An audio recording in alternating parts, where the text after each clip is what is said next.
Je m'appelle Hudson, j'ai 30 ans et je suis le plus jeune de 4 frères et sœurs qui ne m'ont jamais fait sentir que je faisais partie de la famille. En grandissant, Marcus, Allison et Jack ont formé leur club exclusif. Un club auquel je n'ai jamais été invité à me joindre. Quand ils se sont mariés chacun leur tour. Le schéma a continué, 3 mariages, 3 exclusions délibérées qui ont coupé plus profondément qu'ils ne pouvaient l'imaginer.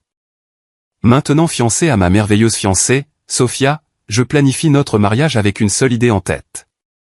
Après des années à être mis à l'écart, c'est enfin mon tour. Avant de partager comment j'ai fait goûter à mes frères et sœurs leur propre médecine, laissez un j'aime, abonnez-vous à la chaîne, et dites-moi d'où vous regardez. Le drame familial frappe différemment quand on l'a vécu. Et croyez-moi, cette vengeance a été servie à la température parfaite. J'ai grandi dans un quartier calme de classe moyenne à Portland, en Oregon, où la plupart des familles avaient 2 ou 3 enfants qui jouaient ensemble après l'école. Notre maison se distinguait par ses 4 enfants. Bien que de l'extérieur, personne n'aurait deviné que j'appartenais à peine. L'écart d'âge entre nous était significatif. Marcus a 39 ans maintenant, Allison 37 ans et Jack 35 ans. Ces années ont fait toute la différence dans la façon dont ils me voyaient. Non pas comme un frère, mais comme un ajout indésirable. Mes parents, Richard et Diana, tenaient une petite quincaillerie familiale qui consommait la majeure partie de leurs heures d'éveil. L'entreprise nous permettait de vivre confortablement, mais exigeait leur attention constante, surtout pendant mes premières années lorsque l'économie a chancelé. Leur absence a créé un foyer où mes frères et sœurs se sont essentiellement élevés eux-mêmes et ont eu du ressentiment à devoir occasionnellement veiller sur moi. Marcus, Allison et Jack ont formé un trio impénétrable dès mes premiers souvenirs. Ils partageaient des blagues intérieures, des langages secrets, et le plus douloureusement un front unifié contre mon inclusion et tout ce qu'ils jugeaient important. Je peux encore me représenter la cabane dans les arbres que mon père a construite dans le chêne de notre jardin quand Marcus a eu 12 ans. Quelques jours plus tard, un panneau peint à la main est apparu sur l'échelle. Interdit aux bébés. Je n'avais que 3 ans alors, mais le message était clair et est devenu un thème pour les 2 décennies suivantes de ma vie. À mesure qu'ils grandissaient, leur méthode d'exclusion devenait plus sophistiquée. Quand ils s'aventuraient en balade à vélo dans le quartier, ils attendaient que maman m'envoie me brosser les dents avant de s'éclipser par la porte arrière. Je sortais dans une maison vide, confus et blessé, tandis qu'ils exploraient les lits de ruisseaux et les terrains abandonnés qui bordaient notre lotissement. Au moment où j'avais appris à rouler assez bien pour suivre, ils étaient passés au skateboard ou à traîner chez des amis, toujours un pas en avance dans leurs efforts pour me laisser derrière. L'été de mes 8 ans, mes parents ont fait une folie pour un voyage en famille à Disney World, des vacances uniques pour une famille gérant une petite entreprise en période incertaine. Mon excitation était sans borne jusqu'au 2e jour, quand je me suis réveillé seul dans la chambre d'hôtel avec un mot griffonné à la hâte, parti à Space Mountain. Trop grand pour toi de toute façon. J'ai passé 3 heures terrifié à l'hôtel jusqu'à ce qu'une femme de ménage aide à contacter la sécurité. Mes parents ont écourté leur propre attraction pour me retrouver, mais mes frères et sœurs se sont contentés de hausser les épaules lorsqu'ils ont été confrontés. On pensait qu'il allait nous ralentir, a expliqué Jack sans remords. Quand je me plaignais à mes parents, leur réponse suivait un schéma prévisible. Ils sont juste plus âgés, Hudson. Ils veulent leur espace, disait ma mère, me lissant les cheveux tout en reportant déjà son attention sur la préparation du dîner ou l'inventaire du magasin. L'approche de mon père était encore moins utile. Durcis-toi, mon fils. Les frères et sœurs se disputent, ils finiront par se rapprocher. Mais ils ne l'ont jamais fait, et mes parents n'ont jamais insisté. Au lieu de m'imposer dans leur monde, j'ai développé mes propres mécanismes d'adaptation. Pendant qu'ils revendiquaient l'arrière-cour et la salle de loisirs du sous-sol, j'ai transformé ma chambre en sanctuaire. Je dévorais des livres d'aventure et d'amitié, construisais des maquettes d'avions complexes et apprenais à coder en utilisant un ordinateur obsolète que mon père avait rapporté d'une vente de garage. Je suis devenu autonome par nécessité, développant des passe-temps solitaires qui ne nécessitaient pas l'approbation ou la participation des autres. Le seul point positif était mon amitié avec Tyler Johnson, qui vivait 3 maisons plus loin, un enfant unique avec des parents qui accueillaient la présence constante d'un ami calme et bien élevé. La maison de Tyler est devenue mon refuge. Ses parents m'invitaient à des voyages de camping, applaudissaient mes présentations scolaires et se souvenaient de mes préférences alimentaires, toutes choses que ma propre famille réussissait rarement. Madame Johnson a un jour commenté que j'étais pratiquement de la famille, une remarque décontractée qui a provoqué des larmes inattendues que j'ai rapidement attribuées à des allergies. Mon 10e anniversaire reste particulièrement douloureux. Ma mère avait organisé une modeste fête au bowling local, invitant mes camarades de classe avec des cartes colorées que j'avais aidé à adresser. Le matin de la célébration est arrivé et nous avons attendu tandis que les pistes réservées restaient vides. 1 heure après l'heure de début, ma mère a commencé à passer des appels, découvrant que mes frères et sœurs avaient dit à mes amis que la fête avait été reportée au week-end suivant. Juste un malentendu, a insisté mon père. Mais les sourires échangés entre Marcus et Allison ont raconté la véritable histoire. Nous avons joué au bowling en famille à la place. Mes frères et sœurs se plaignant tout le temps d'avoir manqué d'autres plans. Cet anniversaire a déclenché quelque chose en moi. Non seulement de la douleur, mais de la détermination. Si je ne pouvais pas gagner leur respect par le lien familial, je forcerais leur reconnaissance par l'accomplissement. Je me suis jeté à corps perdu dans les études, rejoignant le journal de l'école au collège et l'équipe de débat au lycée. J'ai accumulé des trophées et des certificats que mes parents affichaient fièrement, bien que mes frères et sœurs les aient dénigrés comme des récompenses de chouchou des professeurs. À 17 ans, j'avais obtenu une bourse substantielle pour une université prestigieuse de la côte opposée. Un accomplissement que même Marcus, qui avait fréquenté le collège d'État aux frais de nos parents, ne pouvait pas minimiser. La nuit où j'ai reçu mon dossier d'acceptation, ma mère m'a appelé dans la cuisine après le dîner, mes frères et sœurs déjà dispersés dans leur chambre ou sortis avec des amis. « Tu sais que nous sommes fiers de toi », a-t-elle dit, les mains repliant nerveusement un torchon. « Mais c'est si loin. Es-tu sûr de vouloir déménager à travers le pays ?» Cette question contenait la première reconnaissance de mon existence en tant que personne indépendante avec des désirs qui ne tournaient pas forcément autour de notre dynamique familiale. Je me souviens m'être senti à la fois validé et triste qu'il ait fallu 17 ans et un départ imminent pour provoquer cette prise de conscience. « Je suis sûr, maman », ai-je répondu, imaginant déjà la liberté d'un endroit où personne ne me connaissait comme le 4e enfant oublié. Notre dernier dîner en famille complète avant mon départ pour l'université reste gravé dans ma mémoire, non pas pour une connexion significative, mais pour sa formalité gênante.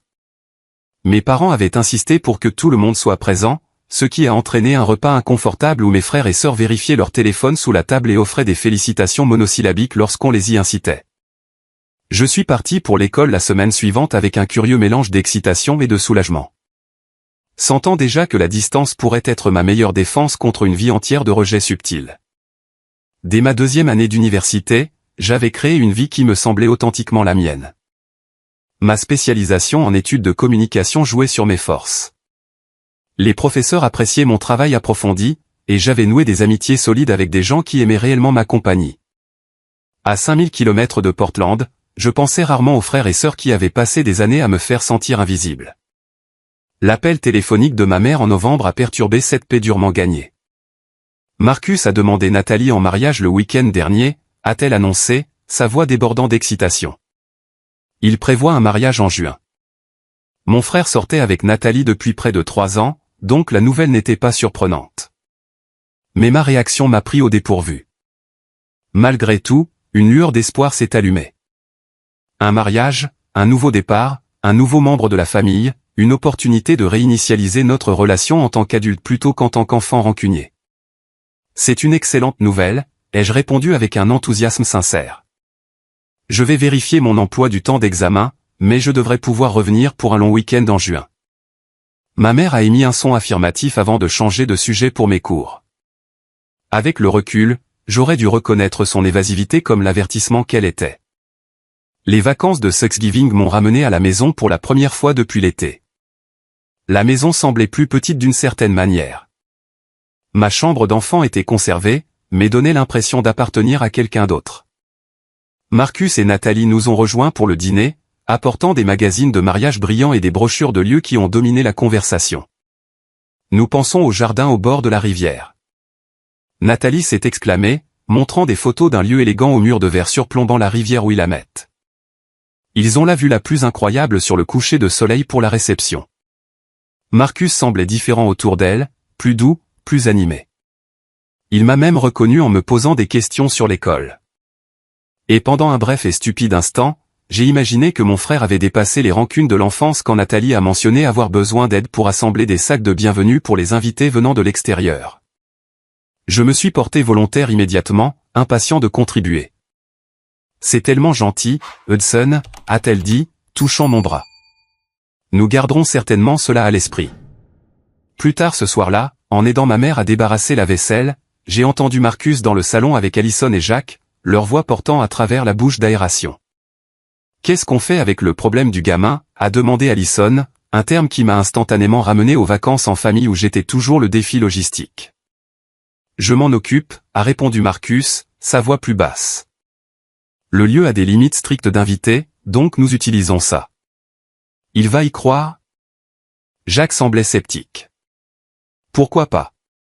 Ce n'est pas comme s'il connaissait quoi que ce soit à l'organisation de mariage. Leurs rires m'ont fait l'effet d'une douche froide.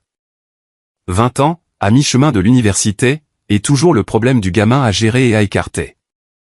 Je suis resté figé dans la cuisine, assiette à la main, tandis que ma mère faisait semblant de ne pas entendre, s'activant à emballer les restes. Le lendemain matin, j'ai confronté Marcus alors qu'il prenait un café avant de retourner à son appartement.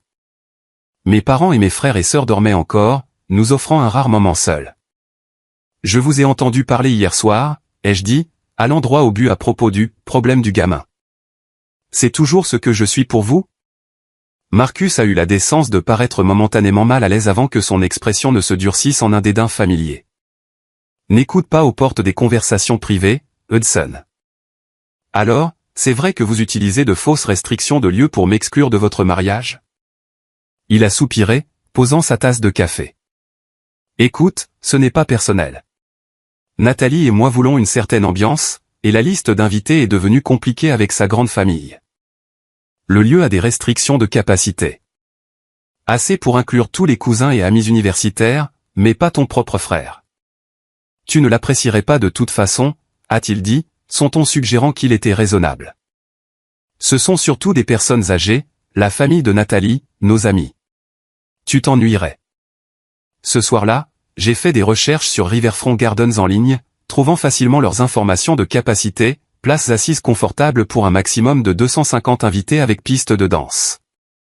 J'ai également découvert plusieurs forfaits qui permettaient d'ajouter des invités moyennant un supplément par personne. Il n'y avait pas de limite stricte, seulement les limites du budget et des préférences. Ma mère m'a trouvé dans ma chambre, fixant l'écran de l'ordinateur portable. Hudson, a-t-elle commencé, s'asseyant avec hésitation sur le bord du lit. Je veux parler du mariage de Marcus.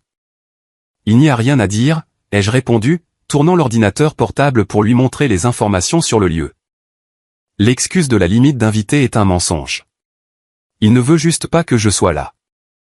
Ses yeux se sont remplis de larmes, confirmant ce que je savais déjà. Lui et Nathalie ont une vision spécifique pour leur journée. Parfois, les couples se laissent prendre par les détails du mariage et perdent de vue ce qui est important. Et qu'est-ce qui est important pour vous, maman? Parce qu'il semble que vous et papa soyez d'accord pour que je sois le seul membre de la famille immédiate à ne pas être invité au mariage de mon propre frère. Elle n'a eu aucune réponse, juste une sortie en larmes et une porte fermée. Mon père a tenté de réparer les dégâts le lendemain, m'offrant maladroitement $300 pour faire quelque chose d'amusant ce week-end à la place. L'argent semblait confirmer que mon absence était achetée plutôt que pleurée, une transaction qui privilégiait l'harmonie familiale à mon inclusion.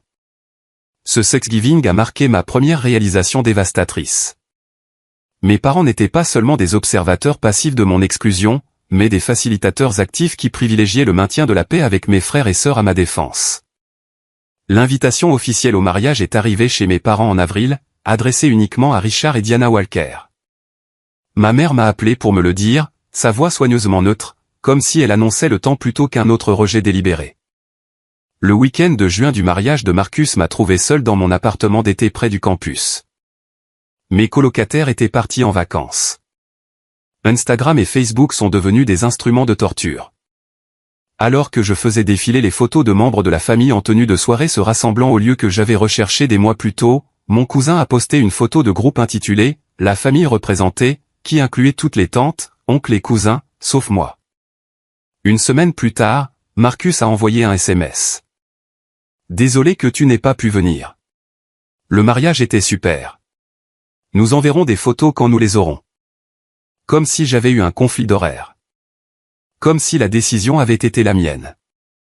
Cette nuit-là, allongé dans mon lit, Fixant le ventilateur de plafond, j'ai eu mes premières pensées de vengeance éventuelle.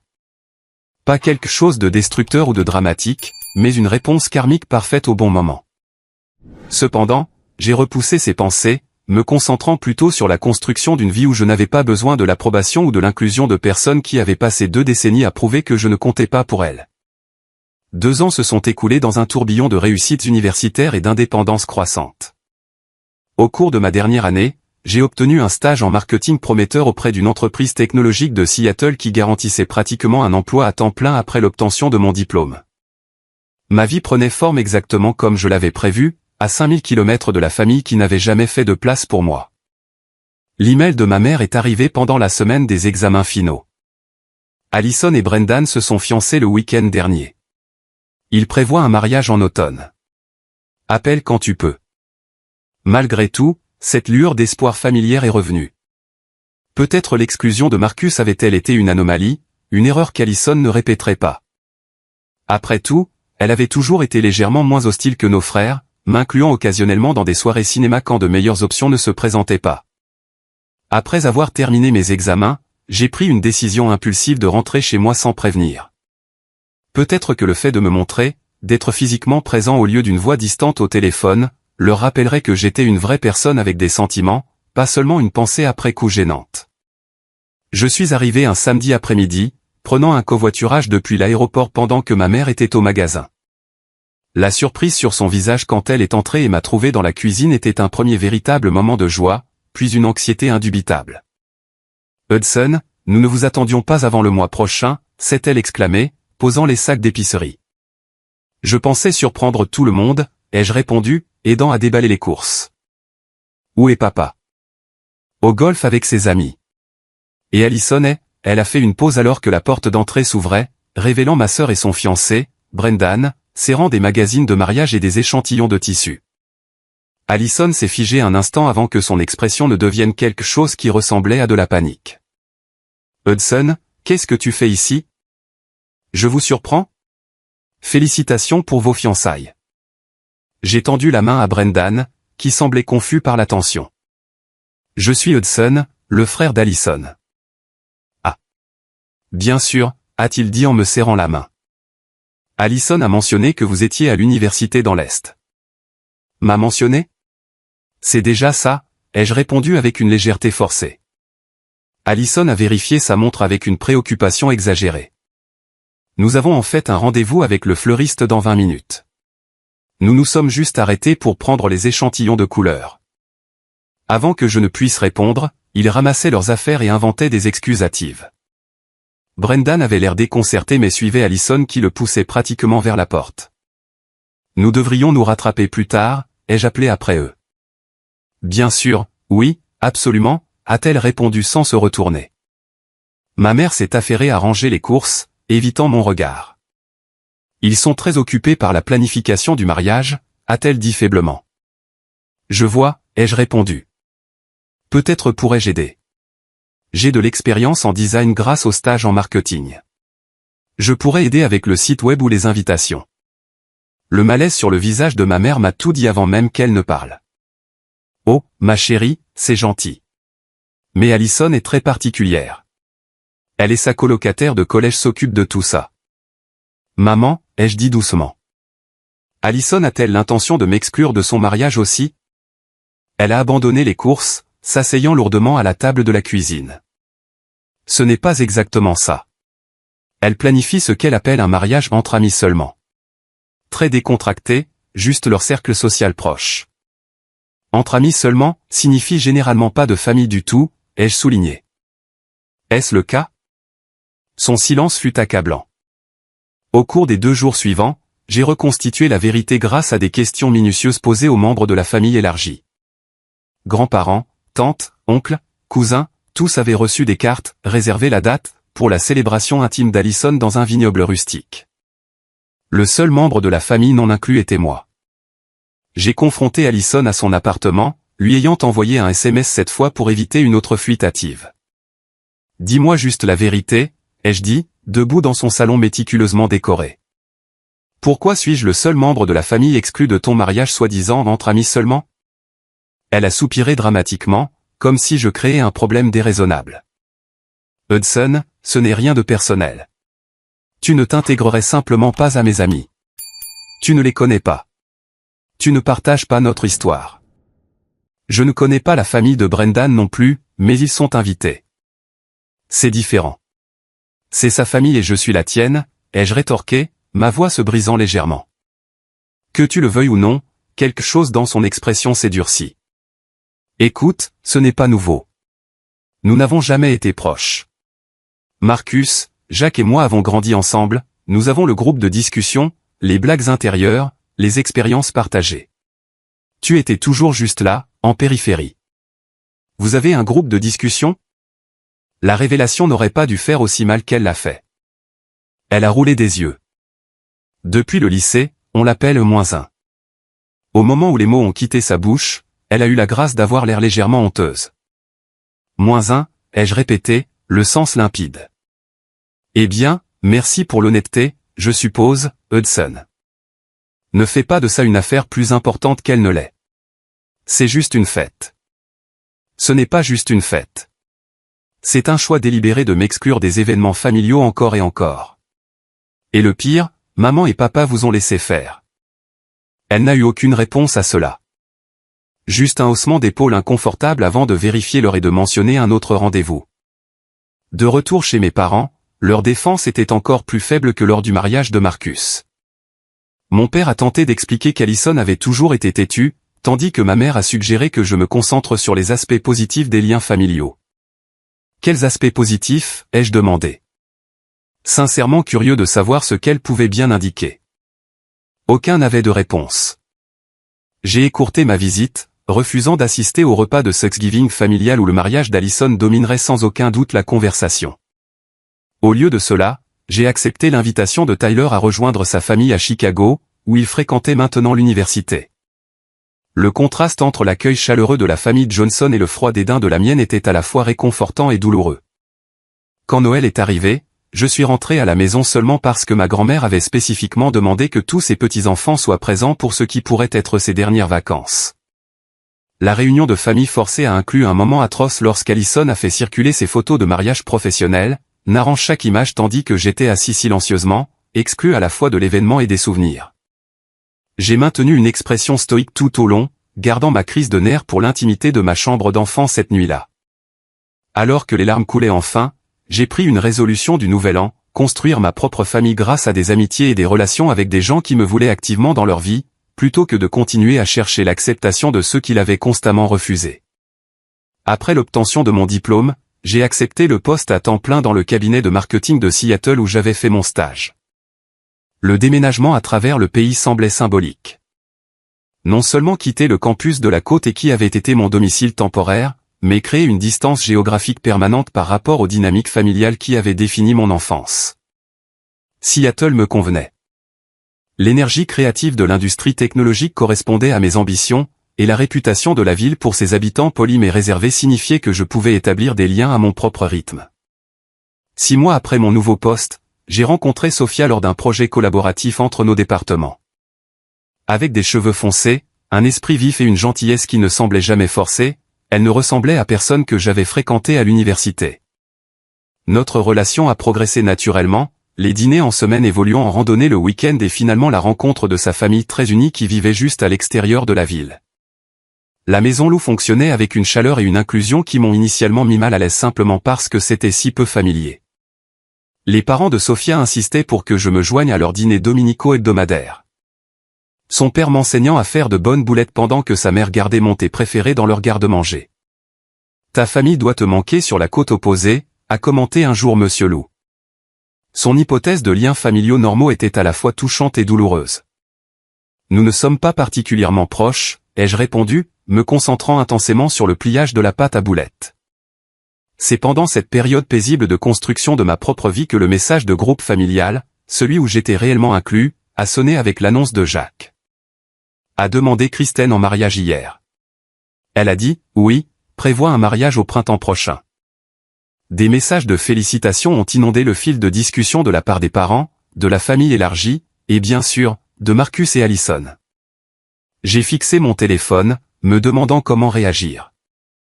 2 mariages précédents, 2 exclusions délibérées. Pourtant, une partie tenace de moi cherchait toujours le lien, croyait toujours que peut-être cette fois serait différente. J'ai décidé de tenter une dernière réconciliation. Plutôt que de simplement envoyer un SMS, j'ai acheté un cadre photo en cristal coûteux chez un artisan local, l'ai fait graver avec les noms de Jacques et Kristen et la date de leur fiançailles, et je l'ai expédié à leur appartement avec une note sincère exprimant mon bonheur véritable pour eux. 2 semaines plus tard, le colis est revenu à mon adresse à Seattle, non ouvert, mais avec un post-it manuscrit attaché. Merci, mais nous voulons que ce soit intime. Pas même la courtoisie d'ouvrir le cadeau. Pas même la prétention de l'appréciation. Quand ma mère a appelé ce soir-là, je l'ai laissé aller à la messagerie vocale, incapable d'affronter une autre douce explication de pourquoi ma présence n'était pas requise à un autre événement familial. Son message était exactement ce à quoi je m'attendais. Hudson, chérie, Jacques et Kristen prévoient une cérémonie très intime. Juste la famille proche et quelques amis proches. Je sais que tu comprendras. Je l'ai rappelé le lendemain. Ma voix était calme malgré la colère qui couvait sous la surface. Maman, je suis de la famille immédiate. Je suis son frère. Son silence gênant s'est étiré jusqu'à ce que je pense que l'appel avait été coupé. Finalement, elle a soupiré. Je sais, chérie. J'ai essayé de leur parler, à tous les 3. Ton père et moi aussi. Pas assez fort, ai-je répondu, me surprenant moi-même par l'amertume de mon ton. Cela a provoqué une confession inattendue de mon père, qui apparemment écoutait sur l'extension. Hudson, il y a quelque chose que tu devrais comprendre. Tes frères et sœurs, ils ont toujours été jaloux de toi. Jaloux? Le concept semblait absurde. De quoi pouvait-il bien être jaloux? Tes réussites, ton indépendance, la façon dont tu as toujours été autonome tandis qu'il dépendait de nous jusqu'à l'âge adulte. Marcus n'a déménagé qu'à 26 ans et nous avons payé son loyer pendant 2 ans après cela. Allison a changé de majeur 3 fois et a mis 6 ans à obtenir son diplôme.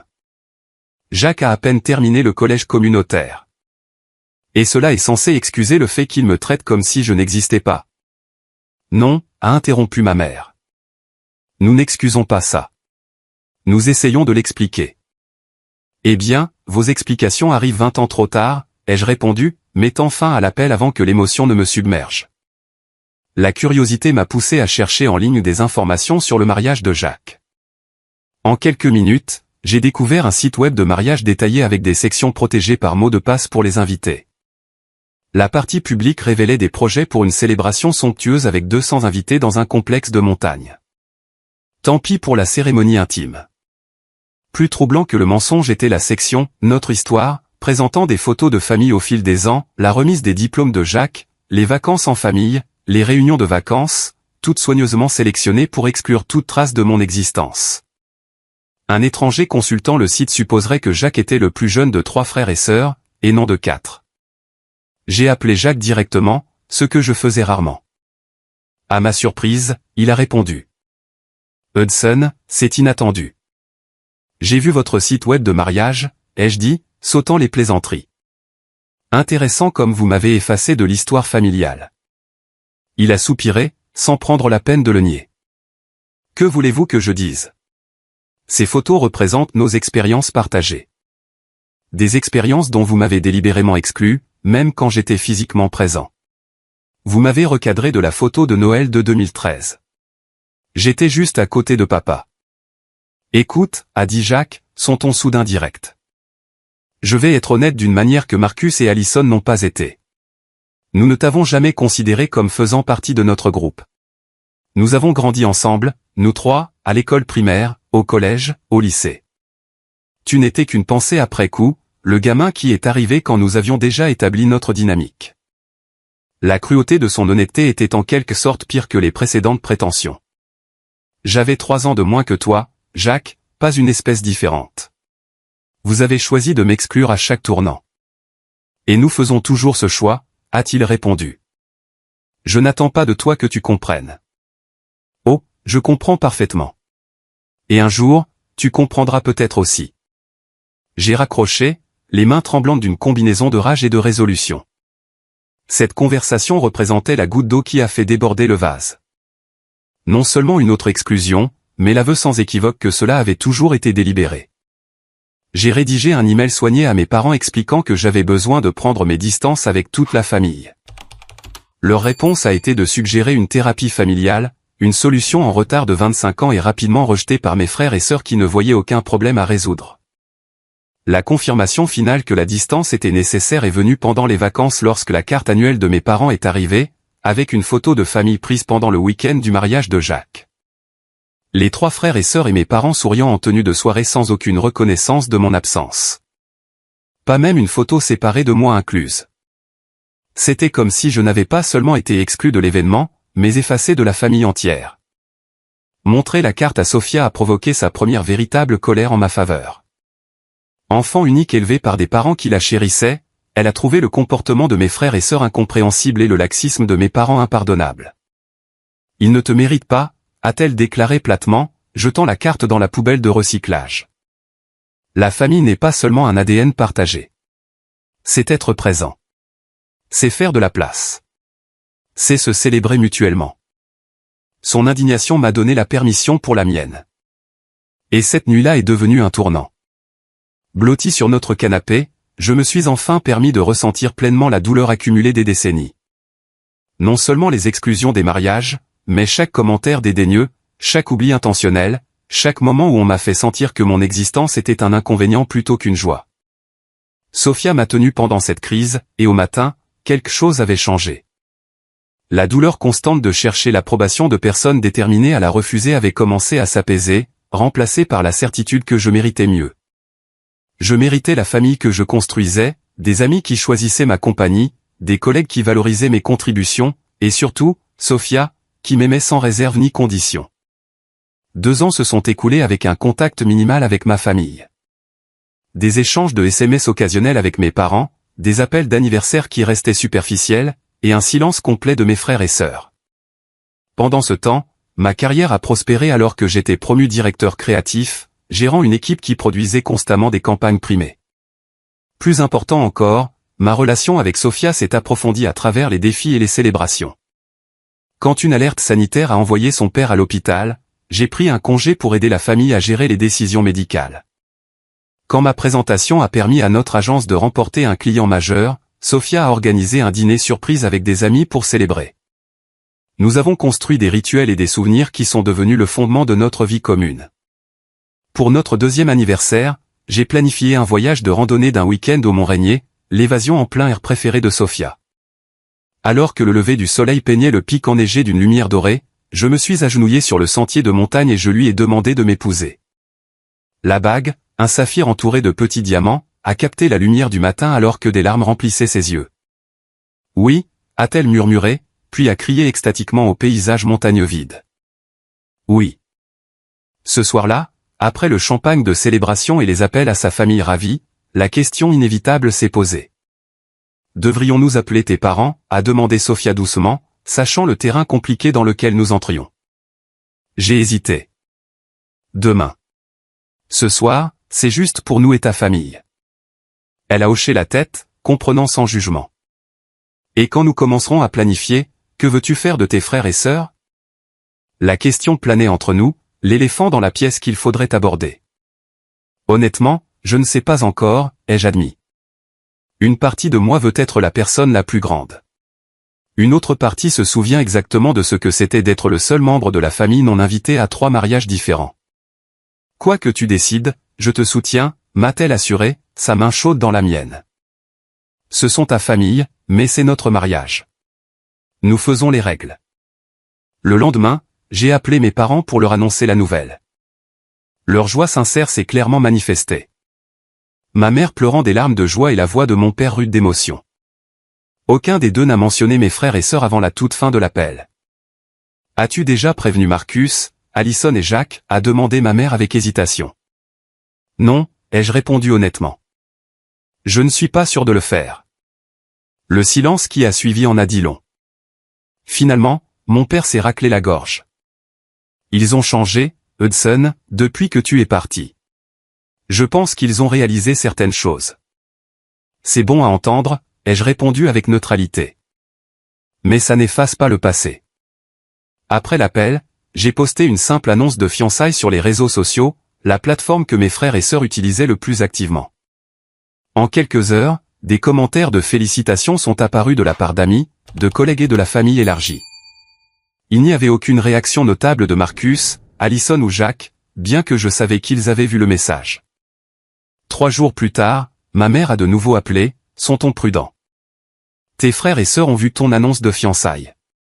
Ils sont très heureux pour toi. C'est intéressant? Ils ne pouvaient pas me le dire directement, Hudson. Elle a soupiré. Pouvons-nous en parler en personne? Peut-être que ton père et moi pourrions venir à Seattle le mois prochain. Nous pourrions discuter des préparatifs du mariage et d'autres choses. Les « autres choses » signifiaient clairement mes frères et sœurs, mais sa volonté de venir me voir plutôt que de s'attendre à ce que je retourne à Portland représentait un changement. J'ai accepté de dîner lorsqu'il viendrait, fixant la première limite, juste vous et papa, pas dans notre appartement, un restaurant public. Dans les semaines précédant leur visite, Sophia et moi avons commencé les préparatifs préliminaires du mariage. Nous nous sommes mis d'accord sur une cérémonie printanière dans un lieu au bord de l'eau près de Seattle, suffisamment petit pour être intime, mais suffisamment grand pour accueillir les personnes qui comptaient vraiment dans nos vies. La grande famille élargie de Sophia représenterait environ la moitié de la liste d'invités, avec mes amis proches, mes collègues et ma famille choisie formant le reste. Mes parents sont arrivés un vendredi soir, s'installant dans un hôtel du centre-ville avant de nous rejoindre dans un restaurant haut de gamme surplombant le détroit de Puget.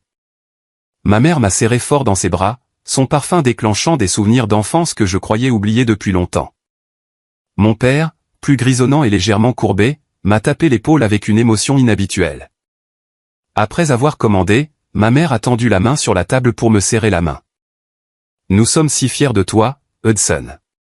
La vie que tu as construite ici, ton succès en trouvant Sophia, tout ce que tu as accompli.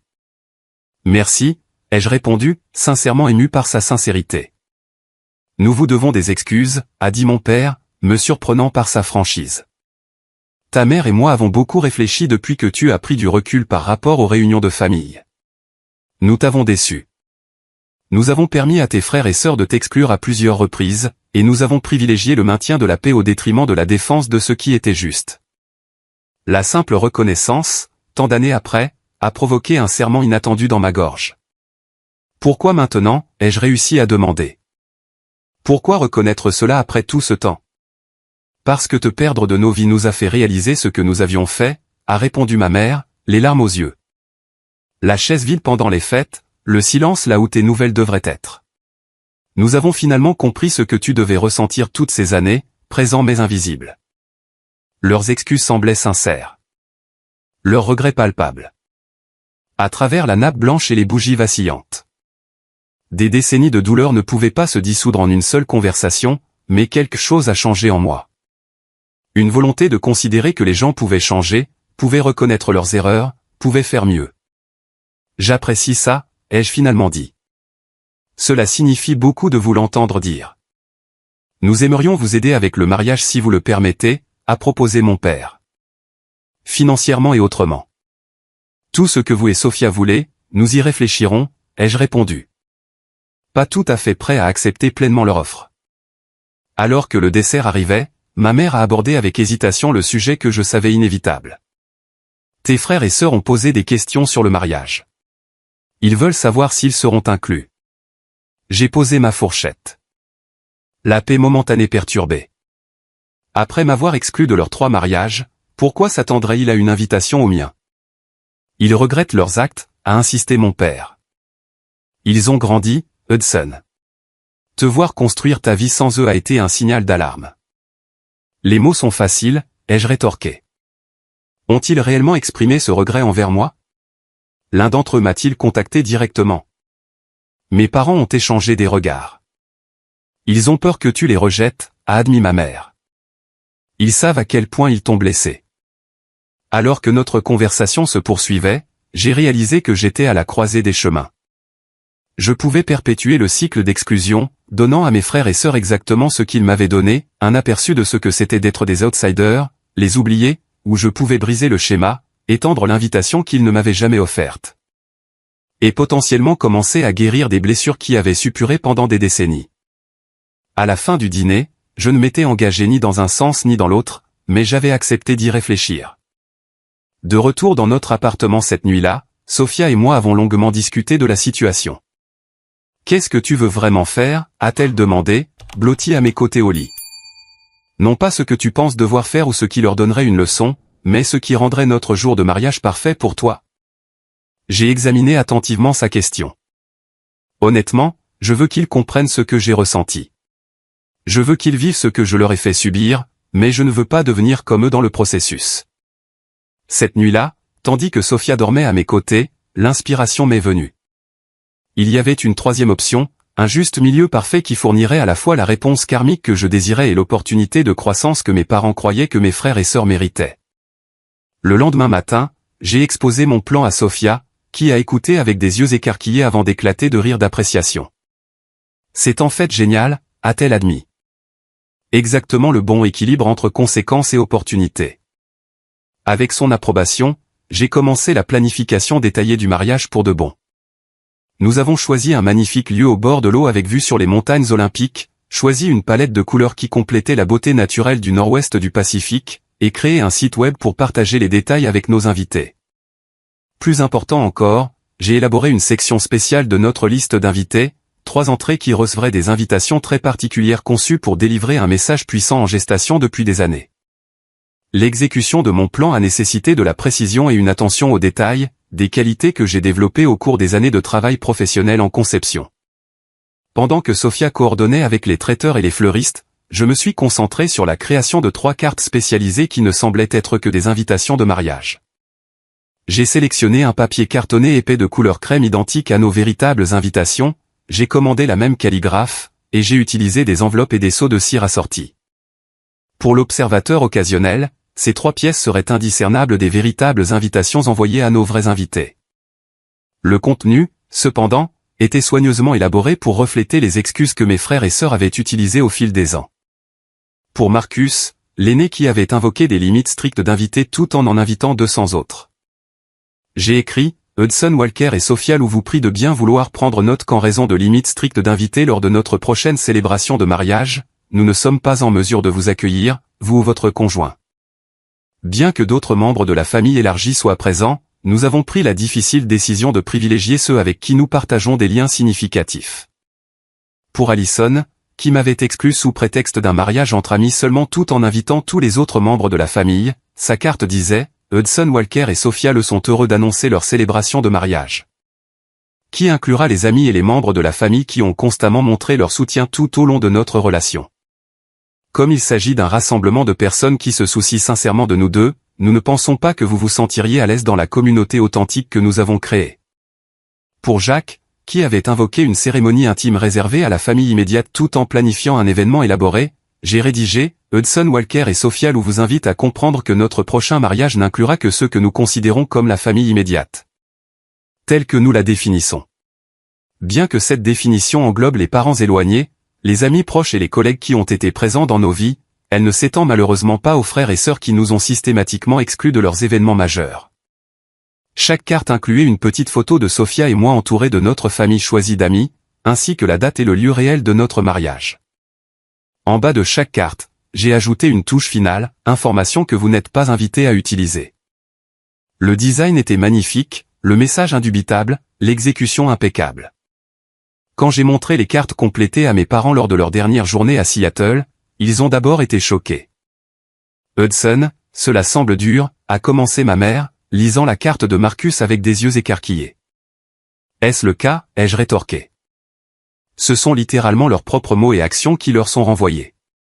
Je ne fais rien qu'ils ne m'aient déjà fait. 3 fois différentes.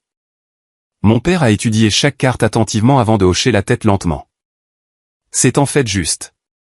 Douloureux, mais juste. Ils vous ont complètement exclus. Vous leur donnez la vérité avec un chemin vers l'avant. Exactement, ai-je convenu. Je ne leur interdis pas de me contacter ou d'essayer de se faire pardonner. Je leur montre simplement exactement ce que leur comportement a ressenti en utilisant leur propre justification. Après une discussion réfléchie, mes parents ont accepté à contre-cœur de soutenir mon approche, reconnaissant qu'il s'agissait d'une réponse proportionnée plutôt que d'une vengeance malveillante. Ma mère a même admis, peut-être est-ce ce dont ils ont besoin pour vraiment comprendre l'impact de leur choix. J'ai posté les cartes avec confirmation de livraison, m'assurant qu'elles arriveraient simultanément chez chacun de mes frères et sœurs. Puis j'ai attendu, sachant que les messages soigneusement élaborés déclencheraient exactement la réaction que j'anticipais. L'explosion est survenue 48 heures plus tard. Mon téléphone a vibré avec un message de groupe de Marcus. Qu'est-ce que c'est que ça, Hudson? Une sorte de blague de mauvais goût? Allison a répondu quelques secondes plus tard. C'est mesquin et puéril. Je pensais que tu étais censé être le plus mature, Jack. Typiquement le plus direct, a écrit simplement. Pas cool, mec. Pas cool du tout. Je n'ai pas répondu au chat de groupe, les laissant mijoter dans l'inconfortable reconnaissance de leur propre tactique. Mes parents ont signalé avoir été bombardés d'appels en colère, qu'ils ont géré en faisant calmement remarquer que mes frères et sœurs éprouvaient exactement ce à quoi ils m'avaient soumis à plusieurs reprises. Marcus fut le premier à m'appeler directement, sa voix tendue d'une colère contenue. Je comprends que tu sois en colère contre le passé, mais là, tu vas trop loin. Vraiment, ai-je demandé calmement. J'utilise simplement les mêmes excuses que tu as utilisées pour m'exclure de ton mariage. Comment ça fait d'être à l'autre bout? Ça fait chier, a-t-il admis après une longue pause. Mais c'était il y a des années, Hudson. Les gens changent. C'est pratique que tu aies changé. Juste à temps pour assister à mon mariage. Il n'a eu aucune réponse à cela. Allison a laissé un message vocal en larmes sur l'importance de la famille et à quel point elle était blessée, l'ironie lui ayant apparemment échappé, qu'elle exprimait exactement les sentiments qu'elle avait rejetés quand ils étaient les miens. Jack a adopté l'approche la plus directe, se présentant à mon immeuble de bureau sans préavis un après-midi. La réceptionniste a appelé et contre mon meilleur jugement, j'ai accepté de le rencontrer dans le hall. Nous devons parler de ça, a-t-il dit, brandissant la non-invitation. De quoi faut-il parler? Tu m'as exclu de ton mariage, affirmant que c'était seulement la famille immédiate alors que tu as invité 200 personnes. Je te rends simplement l'appareil. Ce n'était pas personnel, a-t-il insisté, faisant écho à des mots qui m'avaient profondément blessé des années auparavant. Cela rend les choses pires, pas meilleures, ai-je répondu. Tu m'as blessé si négligemment que tu n'as même pas considéré que c'était important. Pendant les 30 minutes suivantes, j'ai calmement énuméré chaque exclusion, chaque rejet, chaque moment où il m'avait délibérément fait me sentir indésirable dans ma propre famille. À chaque exemple, la posture défensive de Jack diminuait jusqu'à ce qu'il s'asseye lourdement sur un banc du hall, l'air sincèrement ébranlé. Je n'y avais jamais pensé de ton point de vue, a-t-il admis. Nous t'avons juste toujours considéré comme séparés parce que tu as choisi, j'ai souligné, tous les jours pendant des décennies. Vous avez choisi de me traiter comme un étranger. Pour la première fois dans nos vies d'adultes, j'ai vu un véritable remords dans son expression. Je suis désolé, Hudson. Je le suis vraiment. Nous avons tout gâché. Oui, vous l'avez fait. Je me suis levé pour mettre fin à la conversation. Et maintenant, vous savez exactement ce que ça fait.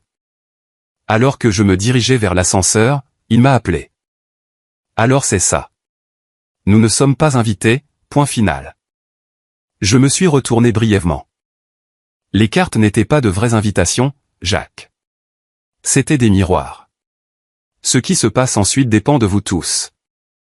Ce soir-là, Sophia m'a tenu pendant que je digérais les confrontations, m'assurant que je n'avais rien fait de mal en me défendant enfin. Ils avaient besoin de ressentir ce que tu as ressenti, a-t-elle insisté. Parfois, les gens ne peuvent pas comprendre la douleur avant de l'avoir eux-mêmes vécue. Mes parents ont navigué dans une position délicate entre leurs enfants, essayant de servir de médiateur sans prendre parti. Les membres de la famille élargie ont commencé à me contacter, certains soutenant ma position, d'autres exhortant au pardon sans responsabilisation. J'ai maintenu des limites fermes tout au long, sans fermer complètement la porte ni me précipiter pour absoudre des décennies de douleur sans un véritable changement. Les réseaux sociaux sont devenus brièvement un champ de bataille avec des messages vagues d'Allison sur l'harmonie familiale et le pardon, clairement destinés à susciter la sympathie. Je suis resté silencieux en ligne, refusant de m'engager dans le drame familial public. Ceux qui me connaissaient vraiment comprenaient. Ceux qui ne comptaient pas ne comprenaient pas. À travers tout cela, j'ai ressenti une légèreté inattendue. Après des années à porter le poids du rejet, je l'avais enfin abordé directement au lieu de faire semblant que cela ne faisait pas mal. Les cartes de réponse n'avaient pas été une vengeance, mais une vérité, un miroir tendu au comportement que mes frères et sœurs n'avaient jamais été forcés de confronter. Pour la première fois de ma vie, ce n'était pas moi qui étais blessé, rejeté ou oublié. J'avais retrouvé mon pouvoir et je leur avais fait ressentir, juste brièvement, ce que j'avais enduré à plusieurs reprises. Et ce faisant, j'avais ouvert la possibilité, aussi petite soit-elle, d'un véritable changement. Notre jour de mariage a commencé avec un temps parfait dans le nord-ouest du Pacifique, un ciel bleu clair avec juste assez de couverture nuageuse pour créer des photographies spectaculaires sur fond des montagnes olympiques. Le lieu au bord de l'eau ressemblait exactement à ce que nous avions imaginé, avec des décorations simples et élégantes qui complétaient plutôt que de rivaliser avec la beauté naturelle qui nous entourait. Alors que je me tenais dans une pièce privée, ajustant ma cravate, mon téléphone a vibré avec un SMS inattendu de Marcus. Nous sommes tous au café à 2 pâtés de maison de ton lieu de réception. Pourrions-nous parler avant la cérémonie? Juste 5 minutes. J'ai montré le message à Tyler, mon meilleur homme et plus vieil ami, qui a levé un sourcil. C'est ton choix, mon pote. Mais quoi que tu décides, ne les laisse pas gâcher ta journée. Après un instant de réflexion, j'ai répondu, hall du lieu de réception, 15 minutes, vous 3. Sophia était dans une autre pièce avec ses demoiselles d'honneur, et j'ai décidé de ne pas l'impliquer dans ce drame potentiel avant notre cérémonie. C'était un problème familial à résoudre, et aujourd'hui plus que tout autre jour, j'avais besoin de le gérer avec clarté et force. À l'heure convenue, je me suis dirigé vers le hall vide du lieu de réception, trouvant mes 3 frères et sœurs debout maladroitement près de l'entrée. Ils étaient vêtus formellement, Marcus et Jacques en costume. Allison dans une robe bleue conservatrice. Pendant un instant, les voir ensemble a déclenché un flot de souvenirs d'enfance, la plupart douloureux mais quelques-uns précieux. Merci de nous avoir rencontrés, a commencé Marcus, clairement désigné comme porte-parole. Nous savons que c'est votre jour de mariage, et nous ne voulons pas nous immiscer. Pourtant, vous êtes là, ai-je observé avec neutralité. Nous méritons les cartes que vous avez envoyées, a interrompu Allison, sa voix se brisant. Chaque mot. Jacques a hoché la tête en signe d'accord. Il a fallu ressentir ce que tu as ressenti pour vraiment comprendre. Et même là, ce n'est qu'une fraction parce que tu as vécu ce rejet 3 fois différentes. J'ai étudié leur visage, cherchant le dédain ou la condescendance familier, mais je n'ai trouvé qu'un regret sincère. Pourquoi, cette illumination soudaine? Vous avez eu des décennies pour considérer l'impact de vos actions sur moi. Marcus s'est légèrement avancé. La vérité est que j'ai été jaloux de toi depuis que nous étions enfants. Tu as toujours été plus intelligent, plus concentré, plus capable de faire les choses par toi-même. Maman et papa louaient ton indépendance tout en nettoyant constamment mes bêtises. J'ai suivi l'exemple de Marcus, a admis Allison. C'était plus facile de t'exclure que d'admettre que tu me faisais me sentir inadéquate. Quand tu as commencé à tout réussir, j'ai eu du mal avec les bonnes notes, la bourse, la carrière, te garder à distance protéger mon ego. Jacques, toujours le plus direct, a simplement dit, nous étions des frères et sœurs merdiques, Hudson. Il n'y a aucune excuse. Les cartes que tu nous as envoyées ont été le signal d'alarme dont nous avions besoin. Leur franchise m'a surpris. Je m'étais attendu à de la défensive ou des exigences, pas à cette reconnaissance brute. J'apprécie votre honnêteté. C'est un nouveau territoire pour notre famille. Nous ne nous attendons pas à assister à votre mariage, a précisé Marcus. Nous savons que nous n'avons pas mérité cela. Nous voulions juste que vous sachiez que nous comprenons ce que nous avons mal fait, et nous sommes sincèrement désolés. Pendant un instant, j'ai envisagé les possibilités. Je pouvais les renvoyer, maintenant les limites que j'avais établies. Je pouvais les inviter à assister à la cérémonie depuis l'arrière, une demi-inclusion symbolique. Ou je pouvais faire ce qu'ils n'avaient jamais fait pour moi. Faire de la place là où il n'y en avait jamais eu. J'ai passé des années à espérer une inclusion qui n'est jamais venue, ai-je finalement dit. Je voulais mes frères et sœurs au plus grand moment de ma vie. Et vous avez choisi de m'exclure de tous les vôtres. Aujourd'hui, il s'agit de construire une nouvelle famille avec Sophia, une famille basée sur le choix plutôt que sur l'obligation. Leurs visages se sont effondrés, s'attendant clairement au rejet. Mais peut-être est-ce là le but, ai-je poursuivi. Je choisis d'être différent de vous. Non pas parce que j'ai oublié ou parce que la douleur n'a pas d'importance, mais parce que je ne veux pas perpétuer le cycle. J'ai vérifié ma montre. La cérémonie commence dans 45 minutes. Si vous voulez assister juste à la cérémonie, pas à la réception, il y aura des sièges au dernier rang. Votre choix. Sans attendre leur réponse, je suis retourné à ma salle de préparation, me sentant étrangement paisible. Qu'ils restent ou partent, j'avais retrouvé mon pouvoir en faisant le choix qu'ils ne m'avaient jamais offert.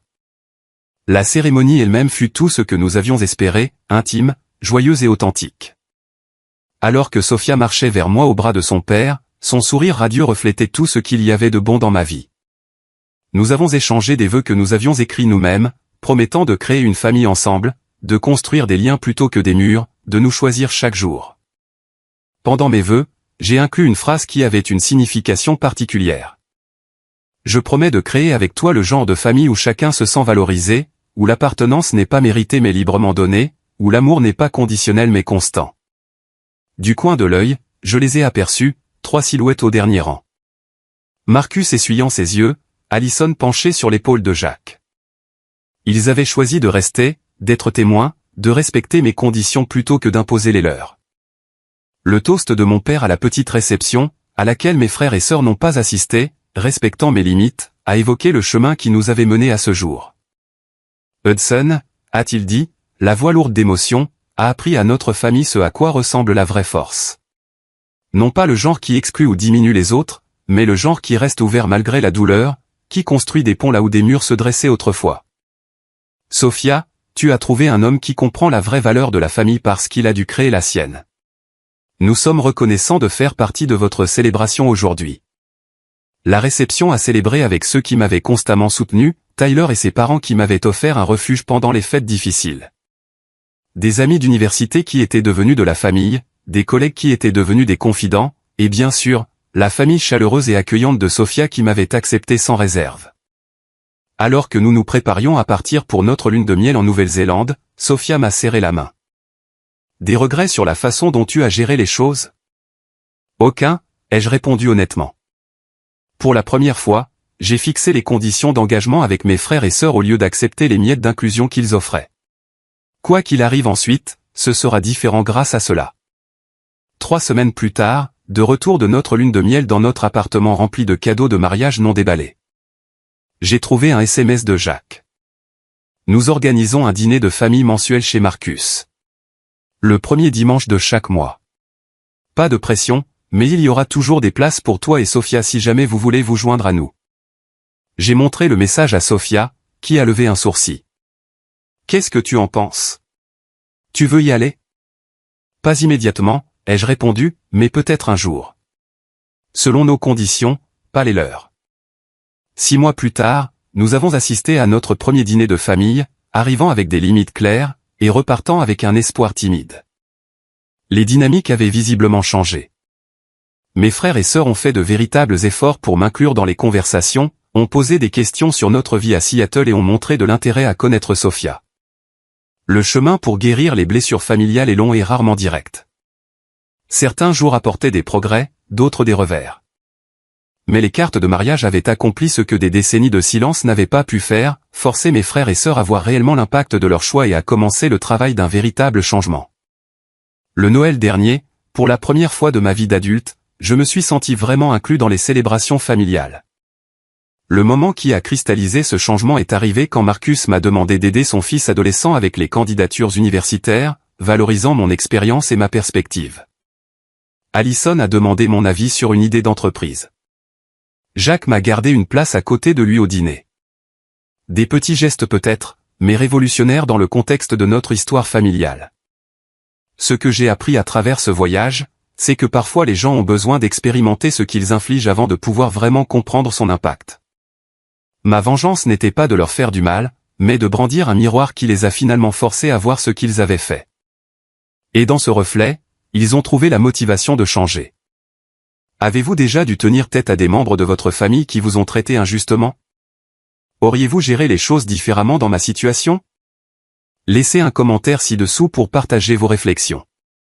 Et si cette histoire a résonné en vous, veuillez aimer, vous abonner et partager avec quelqu'un qui pourrait avoir besoin d'entendre que fixer des limites avec la famille n'est pas égoïste. C'est parfois le seul chemin vers une véritable connexion. Merci d'avoir écouté mon histoire et puissiez-vous trouver le courage d'écrire la vôtre à votre manière.